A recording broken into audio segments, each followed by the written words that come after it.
Lo dijo él. A primera hora. Empecemos por lo que está pasando en Esmeraldas, la provincia verde. Lo hemos abordado a lo largo de todos estos días con nuestras entrevistas aquí en A Primera Hora. Tanto Suelen cuanto Andrea han llevado adelante entrevistas con autoridades, también con voceros de la provincia de Esmeraldas. Hay una honda preocupación por lo que está pasando justamente en la provincia verde. Una provincia que, y esto he citado en varias ocasiones, se ha caracterizado históricamente por la ausencia del Estado.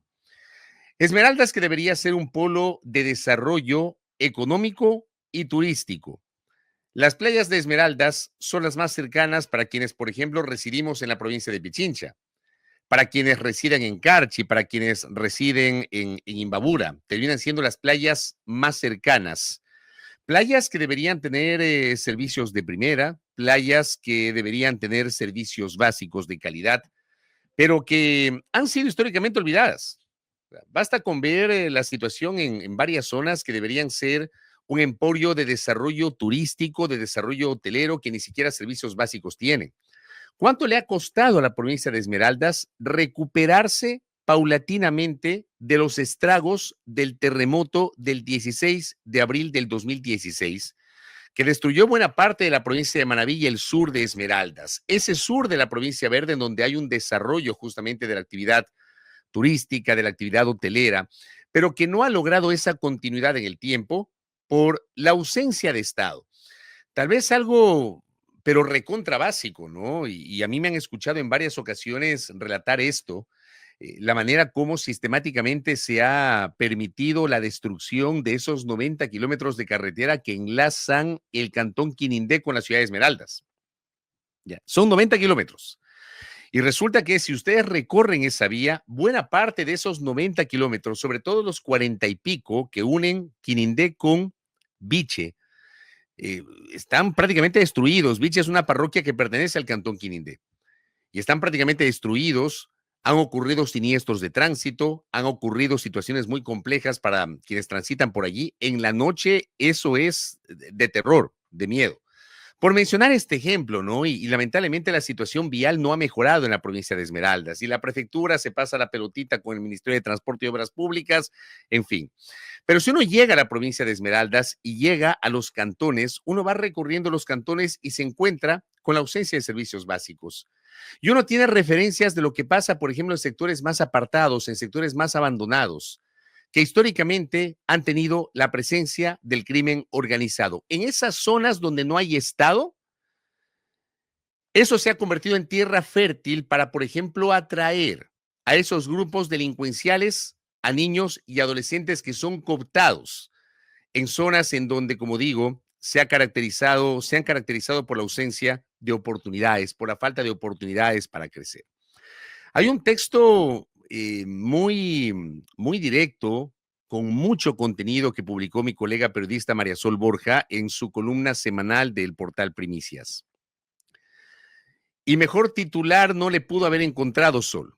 Esmeraldas, la olvidada. Y habla justamente María Sol Borja de las imágenes que hemos visto en todos los medios de comunicación y también en las redes sociales, de esta enorme mancha negra que tiñe el río Esmeraldas, el principal afluente de la provincia que lleva su nombre y que, como califica Sol, son impactantes y reflejan una vez más el doloroso e histórico abandono que viven sus pobladores. Este está siendo catalogado como uno de los peores, si no el peor desastre ambiental en la provincia de Esmeraldas en su historia. Esmeraldas, donde además se encuentra el principal complejo de refinación del Ecuador, la refinería de Esmeraldas. Y también, pues, tenemos la zona de Balao, y por ahí pasan los oleoductos, tanto el sistema del oleoducto transecuatoriano cuanto el oleoducto de crudos pesados. Decía Sol que este nuevo derrame no solo amenaza la salud y el acceso al agua potable, sino también la biodiversidad, que hace de esa provincia un espacio importante de conservación. Los reportes de la espesa capa de crudo que cubre el río Caple en Quinindé muestran tan solo uno de los flancos afectados por el derrame y que provocan picazón en los ojos y dolor de garganta producto de la contaminación. Recoge, pues, María Sol Borja toda la afectación, estos reportes que se han generado en estos días sobre moradores, sobre ciudadanos que no tienen nada que ver con la política, que claman la presencia del Estado, relatando esta grave situación. Hablando de la emergencia ambiental, y dice Sol algo con lo que coincido, este no es un evento aislado, es un síntoma más de una enfermedad crónica, la explotación sin reparos y el olvido sistemático de una provincia sumergida en la violencia y la falta de presencia estatal. Frente a esto, el gobierno no ha sido contundente en sus respuestas. De hecho, hasta esta tarde, hasta la tarde de ayer, perdón, hasta la tarde de ayer, los colegas seguían preguntando, seguían consultando cuál era la cantidad de crudo que se perdió durante la rotura, durante este incidente del oleoducto. Y la respuesta sigue esperando, ¿no? Por ejemplo, mi colega Belén Merizalde de Teleamazonas preguntaba ayer, preguntaba cuándo van a indicar la cantidad de crudo derramado, porque se decía que eso ocurriría cuando se retome el bombeo. Ayer se retomó el bombeo por el oleoducto. Y la respuesta del área de comunicación fue en cuando se tengan los balances se dará a conocer y estamos pendientes justamente de aquello. En medio de todo esto, ha surgido el día de ayer la vieja confiable. Y la vieja confiable que tiene relación con no asumir responsabilidades propias, sino atribuir al sabotaje, a un hecho provocado, los diferentes momentos y circunstancias complicadas, incluso fatales, que hemos vivido los ecuatorianos y ecuatorianas en los últimos tiempos. Ya nos lo dijeron con la crisis eléctrica, nos lo han dicho con la crisis de seguridad y ahora nos lo vuelven a decir con la rotura del oleoducto en la provincia de Esmeraldas y este derrame no cuantificado aún de petróleo, que se tiene la presunción de que fue provocado. Esto lo dijo la ministra Inés Manzano en una entrevista la víspera con el periodista Fausto Yepes Troya en la fraterna Radio FM Mundo. Obviamente esa declaración de la ministra fue recogida por todos los medios. Aquí también la vamos a revisar. ¿Qué publicó Diario El Universo sobre este tema? La rotura de 60 metros en el sistema del oleoducto transecuatoriano El Sote sería parte de un sabotaje, de acuerdo a la declaración de la ministra. El daño causó el derrame de crudo en Quinindé, provincia de Esmeraldas, y no solo ha generado daños ambientales, sino también ha afectado considerablemente la producción petrolera, lo que llevó a Petroecuador a suspender temporalmente las exportaciones desde la terminal de Balao. Después de algunas investigaciones, esto sería un sabotaje, dijo la ministra, quien aseguró que no se pueden revelar más detalles por el momento. Manzano indicó que la rotura se dio en un área donde el Sote estaba descubierto y mencionó un empleado de Petroecuador que, según la ministra, hizo lo que no debía. Esta es la parte donde la ministra se refiere a este tema en este diálogo con Fausto Yepes en Radio FM Mundo. Otra vez nos hablan del sabotaje. Escuchemos. Esto es esto nosotros, después de algunas investigaciones, estamos viendo que esto es un sabotaje. ¿Pudo ser provocado? Sí. ¿Esa es la hipótesis que manejan el gobierno? Porque hay un análisis que se está haciendo, no puedo regular aún, pero el informe técnico nos dice que esto puede ser provocado y que además de eso podría ser, obviamente, porque dicen que justamente se provoca la rotura y el deslizamiento en un área donde justo el Sote estaba descubierto. Por varias cosas técnicas que nos han dicho, es muy probable, quiero confirmarlo, pero de hecho, por ejemplo, ya tenemos un empleado de Petroecuador que hizo lo que no debía. Tenemos el tema. ¿Qué fue lo que hizo el empleado de Petroecuador? Hizo lo que no debía, es que estábamos haciendo contención y él abrió un dique para todo lo que estaba en la contención se riegue. Ya lo están investigando él. Del domingo al día lunes. Por eso es que la gente no se explicaba por qué en el río Vilches había, si el día domingo ya estaba eso contenido, porque el río Vilches también vuelve a tener el día lunes, que fue lo que yo vi, que era esa alarma que tuvimos. Entonces, hemos estado mirando y creo que se acabó la fiesta en Petroecuador hace mucho tiempo, se les acabó, pero ahora con más dureza. Yo les he presentado este extracto del video, que es lo que se ha viralizado, que dura 1 minuto con 47 segundos más o menos en esta entrevista y esta declaración de la ministra Manzano. ¿Saben cuál es el problema? A ver, como siempre yo he señalado, ese tipo de acusaciones o de señalamientos deben ir acompañados de pruebas.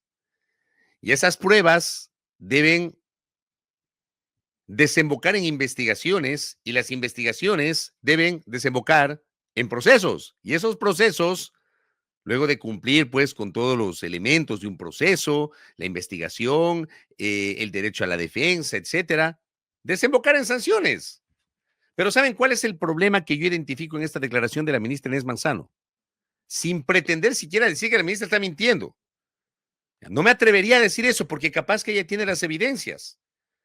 Pero ¿cómo podemos creer en eso cuando este ha sido el argumento que recurrentemente han utilizado las autoridades para tratar de justificar las diferentes crisis en un país multicrisis como el nuestro que hemos enfrentado en los últimos tiempos? Es la misma razón, el mismo señalamiento, sabotaje que fue provocado, que me quieren hacer daño, etcétera, etcétera, etcétera. ¿Y eso en qué ha desembocado? En nada.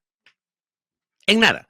Porque díganme ustedes, y lo socializo con ustedes, con la audiencia, con los oyentes, con los internautas. ¿Alguien tiene alguna referencia de avances en procesos investigativos sobre otros episodios en los cuales el gobierno también habló de cuestiones provocadas, de sabotaje, etcétera? ¿Ha avanzado algo? Porque capaz yo no me he enterado. No tengo idea.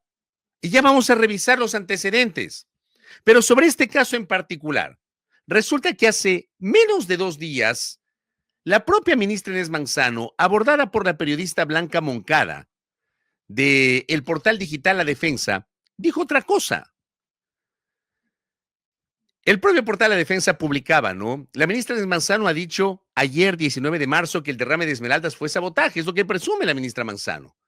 La defensa estuvo en la zona, la encontró en recorrido y le preguntó si quizás se trató de falta de mantenimiento. Su respuesta fue contundente. Fue un accidente por un tema temporal, pero ahora cambia de discurso, dice el portal digital, que fue lo que dijo hace menos de 2 días la ministra Inés Manzano. Se dice que es falta de mantenimiento de la tubería. No es falta de mantenimiento, sino que se va, es un accidente, digamos, por el tema temporal. Pero lo que hay que hacer ahora, y creo que estaban, porque tengo las imágenes, lo que han trabajado en esa parte, y están tratando de hacer las vías de acceso para hacer la composición, porque también es importante. Mientras tanto, estamos utilizando el OCP. La ministra no habló en esa declaración, en ese abordaje in situ, ni siquiera se le ocurrió mencionar como presunción la tesis de que esta ruptura fue provocada por un sabotaje. Y claro, mi también colega Mónica Velázquez recoge este tema y dice, de accidente a sabotaje. El 17 de marzo, que se da esta segunda declaración que acabamos de escuchar, la ministra Inés Manzano dijo que el derrame de esmeraldas fue un accidente por el temporal. Lo dijo al medio digital La Defensa. Ayer, 19 de marzo, afirmó que fue sabotaje. ¿Qué cambió en 2 días? Pregunta Mónica. El derrame ocurrió el 13 de marzo y afecta a más de 800,000 familias. El COE declaró emergencia ambiental y la ministra le ha echado la culpa también a los alcaldes. Entonces aquí otra vez tenemos una nueva presunción de sabotaje, pero sin la presentación de las pruebas que deberían acompañar cualquier tipo de declaración en ese sentido. Y se generan dudas. Incluso la periodista María Sol Borja, en su espacio de la Fraterna Radio Sonorama, entrevistó al periodista Juan Endara, de la provincia de Esmeraldas, quien dice que no hay evidencia que el derrame fue provocado. Se lo dijo anoche en el espacio vespertino de María Sol. Periodista que recorrió la zona del desastre descartó la hipótesis de la ministra Manzano respecto de un supuesto sabotaje. Sostiene que claramente se evidencia un deslizamiento de tierra donde se produjo la rotura de la tubería. Esto también lo recogió en un resumen publicado en su cuenta de ex el periodista Paul Coello, que también labora para Radio Sonorama, recogiendo las declaraciones del mencionado colega en el programa de María Sol Borja. ¿Qué dijo el colega Juan Endara? Este anuncio que hace la ministra de una supuesta intervención para provocar la rotura del SOTE. Claro, llama mucho la atención porque hace pocos minutos que terminó la rueda de prensa en la que intervino el viceministro de Energía, también estuvo el señor Concha, que es el gerente de Petroecuador, ninguno de los dos mencionó esa hipótesis. Además de eso, nosotros a través de un equipo periodístico estuvimos la mañana del viernes en el sitio, in situ, ahí donde se generó la rotura del oleoducto, y lo que se puede divisar, justamente porque es en una pendiente, es que existió un deslizamiento de tierra. Eso es evidente. Básicamente está el oramen grande del deslizamiento justo donde existió esta rotura, donde la tubería prácticamente se dobló y empezó a salir. Muy poco se ha dicho también de las previsiones existentes en el SOT. Esto menciona un periodista esmeraldeño, Juan Endara, en esa declaración que le concede a la periodista María Sol Borja en Radio Sonorama. No hay evidencias que inviten a pensar, a presumir que se trató de un sabotaje. Hay la presunción de que hubo un deslizamiento de tierra donde ocurrió la rotura de la tubería. Entonces, hay que llamar la atención, y lo digo con el cariño, el respeto, el afecto que le tengo a Inés Manzano, pero como siempre he dicho, aquí las críticas en este espacio no son personales, no es a la persona, sino a sus declaraciones, a sus acciones, a sus omisiones. Y creo que la ministra Manzano comete un error al hacer semejante afirmación sin acompañarla de la evidencia correspondiente. Porque, como digo, no es la primera vez. Y como la bendita hemeroteca, ya que a lo largo de esta semana nos ha servido, pero de manera impresionante, para tratar de evidenciar, pues, algunas de las contradicciones de las autoridades, de los políticos, lo que dijeron antes, lo que dicen hoy. Entonces, remontémonos a lo que pasó, por ejemplo, el 18 de abril del año pasado, cuando, a propósito de la situación de la crisis energética, el entonces secretario de Comunicación de la Presidencia de la República, Roberto Izurieta, también habló de sabotaje. Y él dijo, ¿no?, en una entrevista con Milton Pérez de Teleamazonas, que tienen evidencias de que vaciaron la presa de Mazar. Recuerden esa declaración, porque recordar es volver a vivir. Escuchemos. Lo que no se dieron, y esas son las cosas que están siendo investigadas en función de las denuncias que se han hecho el día de ayer, es que si las alertas, uno, no se dieron a tiempo, o posibles actos de sabotaje que los hemos visto, que deben ser explicados por qué se vació la represa de Mazar. Se vació intencionalmente. Dejaron correr el agua. Abrieron las compuertas. Se abrieron las compuertas. ¿Quién hizo eso? Todo eso es lo que se está dando en parte de las investigaciones de la denuncia que se hicieron ayer. Yo no me puedo adelantar a pasar más allá de la investigación, porque en este momento está en la Fiscalía, son de carácter reservado. Pero efectivamente sí se dieron una serie de actos que están siendo investigados, sobre todo antes de ayer. Básicamente nos tomamos el Ministerio de Energía y recuperamos parte de la información, pero la situación es sumamente grave por naturaleza de eso, además por este mal diseño histórico, además por los problemas que hemos tenido en la otra gran represa de Cocoacodo, Sinclair. Entonces, una serie de elementos que ahora muy probablemente fue muy fácil de activar para grabar previo a la consulta. Esta declaración fue el 18 de abril del 2024, 3 días antes de la consulta popular impulsada por el presidente Noboa. Recuerden ustedes todos los episodios asociados incluso a la salida de Andrea Robo como ministra de Energía y cómo se efectuó ahí este operativo en el Ministerio de Energía, y hablaron de sabotaje. Han pasado 11 meses. ¿Tenemos algún resultado de esa investigación? ¿Pueden confirmar las autoridades que efectivamente hubo sabotaje? Pero sobre todo, El ministro de Comunicación, el secretario de Comunicación de la época, Roberto Izurieta, hablaba de que vaciaron Masar. Y claro, un medio como el portal Primicias, a través de la periodista Mónica Orozco, para ese mismo día se dio el trabajo de informar si se podía o no se podía vaciar el gigantesco embalse de Masar en apenas 12 horas. Aquí no se trata de que Masar es como el lavadero de los platos de la cocina de su casa, que usted le pone un tapón, le llena de agua, luego le saca el tapón y se va el agua. Y así nomás se ve en cuestión de segundos o de minutos. No funciona así. Entonces, por ejemplo, Primicias había abordado al consultor hidroeléctrico y ex técnico del INESEL, del Instituto Nacional de Electrificación, Ricardo Buitrón, quien le dijo a este portal que es imposible vaciar el embalse de Masar en 12 horas. Y las cifras lo respaldan. Lo primero es entender qué es Masar y cuál es su capacidad. El segundo más grande del país, tiene 31 kilómetros de extensión, una capacidad para almacenar 410 millones de metros cúbicos de agua, lo que equivale a 100,000 piscinas olímpicas. Pero no todo ese volumen se puede usar, sino solo 300 millones de metros cúbicos, que corresponden a 75,000 piscinas olímpicas, porque el resto son sedimentos y lodo que no se pueden utilizar porque las turbinas de las hidroeléctricas se dañarían. La importancia, dice la nota, de Masar está en que este reservorio abastece de agua no solo a la hidroeléctrica del mismo nombre, sino a las centrales hidroeléctricas Pautemolino y Sopladora, que se ubican aguas abajo. Las hidroeléctricas de Masar, Pautemolino y Sopladora aportan con un total de 1,757 megavatios, o el 38% de la demanda nacional. De hecho, esta parte es clave.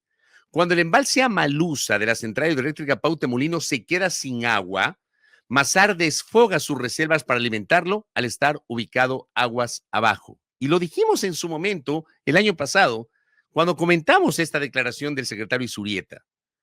Y había que revisar nomás cómo se estructura el complejo hidroeléctrico ubicado en la provincia de Azuay. Y cómo Masar está acá arriba y cómo Pauta está acá abajo. Y si, imaginándonos que abrieron las compuertas, como citaba el secretario Izurieta, y dejaron correr el agua tenía que haber caído en Paute. Eso se demostró técnicamente. El tema es que lo traigo a colación 11 meses después, porque ya hablaron de sabotaje en aquella época. ¿Y por qué han pasado 11 meses? Y este es el país en donde no pasa nada. Este es el país donde se vende un humo, pero de una manera impresionante. Para esa misma fecha, 18 de abril del año pasado, la periodista Teresa Menéndez publicaba: hablemos de sabotaje. Primer acto, el presidente utilizó el término en la crisis energética. Segundo acto, denunciaron paralización de servicio público. Tercer acto, Roberto Izurieta, en ese entonces secretario de Comunicación, dijo que dejaron correr el agua en Masar. Y el último acto, un gerente de Select Sur, ¿se acuerdan de esa declaración? Desmintió aquello, que fue abordado por el canal de televisión RTS, en una declaración que fue muy polémica en su momento. Ahí tienen otro escenario de sabotaje. Pero no contentos con eso, hablemos de otro escenario de sabotaje, pues. Y remontémonos unos pocos meses atrás. El anterior fue en abril, mayo, junio, julio, agosto, septiembre, 5 meses después. Para el 19 de septiembre, el entonces ministro de Energía, Antonio Goncalves, frente a un apagón nacional que tuvimos en el Ecuador, mencionó el famoso episodio de las zarigüeyas, ¿se acuerdan?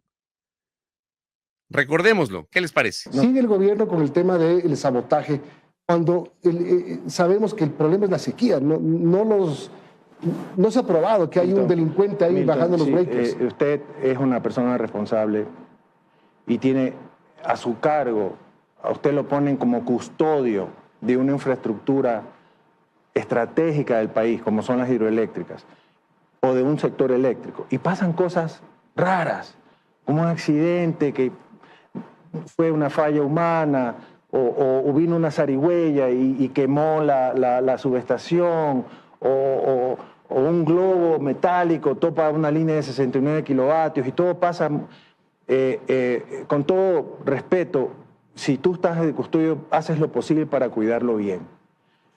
¿Ok? No estoy diciendo que hay o que no hay. Estoy diciendo si veo todas estas cosas que son muy raras y que pasan con un timing muy perfecto, yo tengo que cuidarme. Claro, dice al final cosas muy raras que pasan con un timing muy perfecto. Ahora resulta que la zarigüeya, citada por el entonces ministro de Energía y Minas, aparece con un timing muy perfecto para provocar parte de este episodio de septiembre de apagón que enfrentamos los ecuatorianos y ecuatorianas a nivel nacional. Otra vez el sabotaje. Y no contentos con eso, eso también fue una crítica que generé hace pocos días aquí en este espacio. Una declaración del actual ministro del Interior, el señor John Reinberg, que le dijo a Gisela Bayona de Radio FM Mundo, cuando Gisela le pregunta sobre las muertes violentas, cómo hemos enfrentado muertes violentas, recuerden ustedes que enero se cerró con el mayor número de muertes violentas de cualquier enero en la historia de nuestro país. O sea, en ningún mes de enero el mes se había cerrado con semejante cantidad de muertes violentas. Y claro, lo que hacen es atribuir esto a una provocación en el contexto de las elecciones. Esto dijo el ministro Reinberg. ¿Por qué el Plan Fénix no ha logrado disminuir el número de muertes violentas en el país? Bueno, aquí le puedo mencionar varias cosas. Si estamos hablando del año 2025, pues tengamos en cuenta que estamos en meses electorales. Y obviamente eso trae cierto movimiento que está ocasionando que las bandas actúen de esta forma. Y es contra eso que estamos nosotros combatiendo. Eso como primer punto. Como segundo punto le puedo decir que el que nosotros estemos atacando a estas bandas ocasiona estas muertes que, como le mencioné en un momento atrás, comienzan a matarse entre ellos, pues, y obviamente esos números nos afectan a nosotros, pero es el deber nuestro como bloque de seguridad atacar y desarticular a estas bandas. ¿Qué es lo que vamos a hacer? Lo que estamos haciendo, con más fuerza y con más poder. Esto dijo el ministro, que también fue materia de una crítica de quien les habla hace pocos días. En suma, los responsables no son ellos. No son ellos. Y ojo, o sea, siempre me dicen que por qué la crítica al gobierno, que por qué no se critica a no sé quién o a no sé cuánto. Para empezar, aquí se hace periodismo crítico, como siempre les he dicho a ustedes. Pero si se critica al gobierno es porque es el gobierno y porque el gobierno tiene que asumir sus responsabilidades. Cuando corresponde criticar otros segmentos de la clase política, se lo hace, como lo hemos hecho en este espacio a lo largo del tiempo. Porque este caso es una crítica, como siempre, respetuosa, pero frontal. Nunca son culpables ustedes. No son culpables las autoridades. Que el sabotaje, que la zarigüeya, que los grupos criminales, que no sé qué, nunca son culpables. No asumen responsabilidades. Vean, se elige un gobierno o se tiene un gobierno elegido por quienes votaron para que gobierne a favor de los que votaron y de los que no votaron por esa opción política. Se elige un gobierno para que gobierne sobre los 18 millones de ecuatorianos y ecuatorianas, a que solucione nuestros problemas, pero que además asuma las responsabilidades de sus acciones, de sus omisiones. Y eso es lo que lamentablemente, ese sentido de autocrítica, que no es exclusivo, por cierto, de este gobierno, porque en todos los gobiernos, en todos los gobiernos, hay una carencia impresionante de autocrítica y no les gusta reconocer cuando se equivocan, porque se creen infalibles y creen que todo lo que hicieron estuvo bien y que eso que hicieron y que desde su punto de vista estuvo bien ha provocado que ellos pasen a la historia. Llegan al poder y no salen de ese metro cuadrado y se quedan ensimismados en esa burbuja y en los cantos de sirena de ese círculo tan cerrado de asesores que les dicen, sí, usted tiene razón, sí, presidente, usted tiene razón, sí, ministra, así es, sí, ministro, no sé cuánto. Salgan de esa burbuja y dejen de buscar estas viejas confiables. Una nueva vieja confiable, el sabotaje, que ya no es tan vieja, ya no es tan nueva, es bastante vieja, la del sabotaje. Otra vez se lo utiliza, esta vez para el tema de Esmeraldas. Mientras tanto, los esmeraldeños que claman por ayuda y claman por la presencia del Estado siguen esperando. Pero en este país, de verdad, imperan las excusas. Ecuador es el imperio de las excusas. Y no es la primera vez que esto ocurre. De otro lado, rápidamente, ayer en el comentario Sin Rodeos, me escucharon hablar sobre lo que se viene, ¿no? A partir de la declaración del ministro José de la Gasca, de que el presidente no está obligado a pedir licencia, y yo planteaba la interrogante, ¿qué va a pasar el domingo? les decía yo ayer a ustedes, ¿qué va a pasar el domingo? Porque la campaña recién empieza el lunes, les decía ayer. Y el domingo, ¿qué va a pasar con Daniel Noboa? Si él es presidente, pero a la vez candidato, ¿qué va a pasar con la licencia? ¿Cómo se va a procesar aquello? Bueno, resulta que el Consejo Nacional Electoral le hizo el favor al señor presidente de la República. Más allá de las explicaciones, de las consideraciones que vamos a escuchar de los 3 consejeros que votaron a favor de modificar el calendario electoral. Resulta que le hicieron el favor y la campaña comenzará el 23, es decir, el día del debate presidencial. Para el debate presidencial, el país estará en campaña electoral. ¿Cuáles fueron los argumentos de los consejeros? A través de la cual se propone la nueva fecha para aprobar la determinación del Fondo de Promoción Electoral, segunda vuelta, para que se realice el sábado 22 de marzo de 2025 y la fecha para el inicio de la campaña electoral sea para el domingo 23 de marzo del 2025. En este sentido, sírvase registrar mi voto a favor de aprobar la actualización del calendario electoral para el referido proceso, tomando en consideración que el cambio de fechas no modifica los hitos principales aprobados. Gracias, señor secretario. Gracias, señor consejero. Ingeniero Enrique Pita, su voto, por favor. Con la finalidad de que la campaña electoral para la segunda vuelta de las elecciones generales 2025 inicie la misma fecha del debate presidencial, mi voto es a favor de aprobar la actualización de la fecha de las siguientes actividades: determinación del Fondo de Promoción Electoral, segunda vuelta, el sábado 22 de marzo 2025, y el inicio de la campaña electoral el domingo 23 de marzo del 2025. Gracias, señor vicepresidente. Ingeniera Diana Tamaín, su voto, por favor.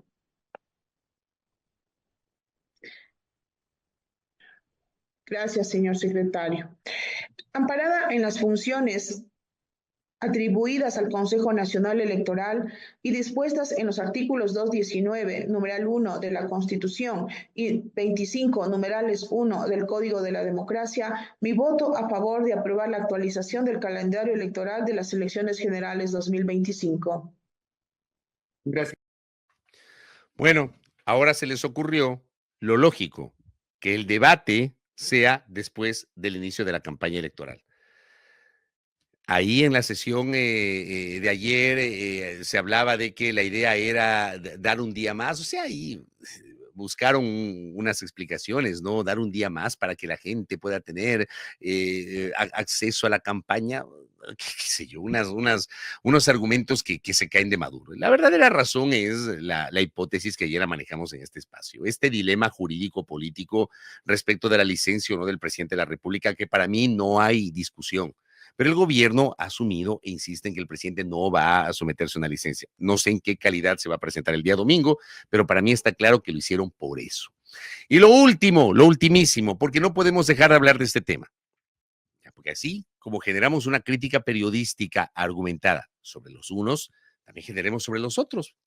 Entonces ayer reaparece el ex consejero de Participación Ciudadana y Control Social, el señor Augusto Verduga, con este post, un post bastante extenso, publicado en su cuenta de X el día de ayer. Lo publicó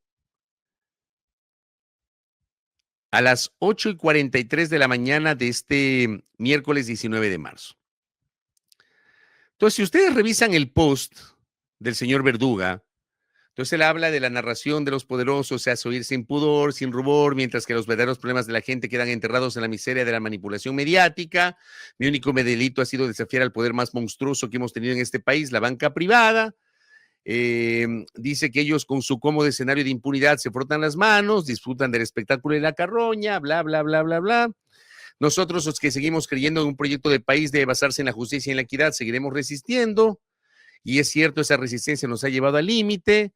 Habla de una campaña de estigmatización diseñada con un solo fin: silenciar a aquellos que no se someten, aquellos que cuestionan el orden corrupto que ha caracterizado a este gobierno y sus antecesores. Desconcierta la desconexión entre los verdaderos problemas que aquejan al pueblo ecuatoriano y lo que ocupa los espacios de los medios de comunicación. la violencia que se vive a diario, las familias destrozadas, las muertes de niños, niñas en manos del crimen organizado, la migración forzada, la falta de seguridad, todo queda sepultado en el fango. Habla de los titulares de los diarios, las notas de los noticieros, habla de que todo gira chismes, acusaciones sin fundamento, un juego de intereses que nada tiene que ver con la realidad de lo que sufre la gente. Le echa la culpa a los medios el señor Verduga. Es hora de que todos lo sepan, no podrán quebrarnos, la persecución por más brutal que sea no nos hará caer, estamos convencidos de que este ciclo de destrucción ya está por llegar a su fin, ya basta de la continuidad oscura de un proyecto que bajo las administraciones de Moreno, Lasso y Noboa ha llevado el Ecuador a la ruina, no cabe duda, el pueblo está despierto, el país está cansado de este juego sucio y pronto veremos el amanecer de una nueva etapa para nuestra sufrida patria. Esto es lo que publicaba Augusto Verduga el día de ayer. Pero si ustedes lo leen con detenimiento, no hay una sola referencia de las explicaciones que el señor exconsejero del Consejo de Participación Ciudadana y Control Social, Augusto Verduga, le debe al país sobre el contenido de los chats que él no niega que sean reales en este comunicado. En ninguna parte él ha dicho que son chats falsos, que son chats adulterados, que se ha manipulado. En ninguna parte dice eso. El otro día, y varias personas me han dicho, ¿y qué pasa si los chats son falsos, son montados?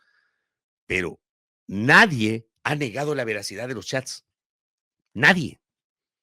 Se puede discutir su interpretación y por supuesto la interpretación depende, ¿no?, del apoyo o del cuestionamiento que se tenga a tal o cual personaje político. Pero en este extenso comunicado de Augusto Verduga no dice que los chats son falsos.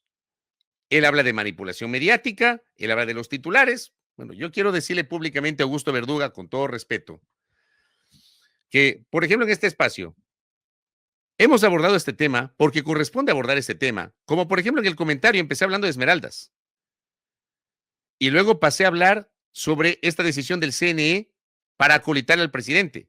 Y ayer cuestioné la declaración del ministro de Gobierno sobre la decisión de no pedir licencia porque dice que no está obligado.